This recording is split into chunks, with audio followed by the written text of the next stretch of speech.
ऐ निर्मल बा भौजी, ऐ शशि बा भौजी, ऐ सुजीत बा भौजी, सुना तारू हो? ऐ विकास बा भौजी, अरे बुलेट भाई भौजी आवा ना हो, निकल के आवा। ऐ महेश बा भौजी, आवा ना है झाल कमंडल ले आवा है जोगिरा का सारा गावल जाओ। अरे यार निर्मल बा भौजी को बुलाओ ना रे, बड़ा उठलाली पाटो लगोले भैया, आज होर में ये कैसे कमाओ सुना रे। ए तू ही गावा ना। हां तो ना मन मुत लहै सुनो। तोहरी के संगे संगे गेहूं लसराता, लहरी के संगे संगे गेहूं लसराता, फागुन में सब कर पिचकारी टनटनाता। पक पक है का गावती रे, बंद कर रखा। आ छोड़ा सो ससी बस गावा से निमन गावेली। ए गावा से तना मन बोलो त ल सुन लो। सुनो सखी उषा मरद होली में बाकुसा, सुनो सखी उषा मरद होली में बाकुसा, दहिया पर फेंक देनी धूरा माटी भूसा, दहिया पर फेंक देनी धूरा माटी भूसा। सुनो सखी उषा मरद होली में बाकुसा,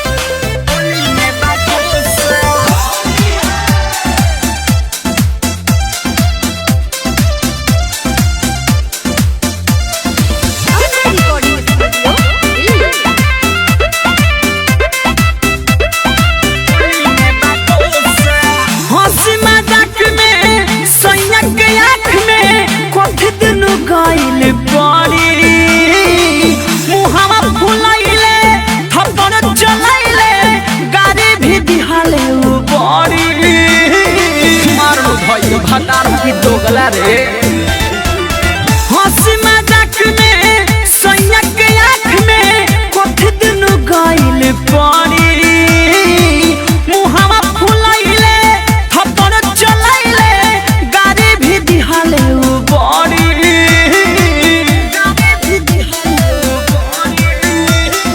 भाग गया बाहर पिया घर में ना घुसा,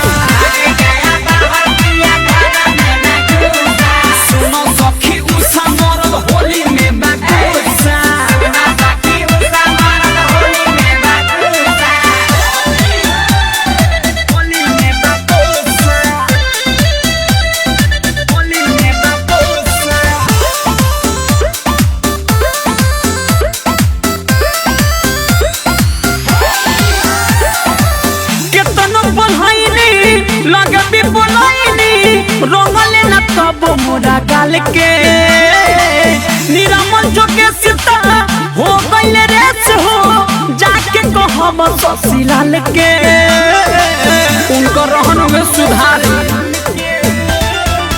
केतनो पढ़ाइनी लगबी बोलाइनी, रोगले न तब मोरा गाल के निरामल जो के सीता हो गइल रेस हो, जाके कहब शशि लाल के, जाके कहब शशि लाल के।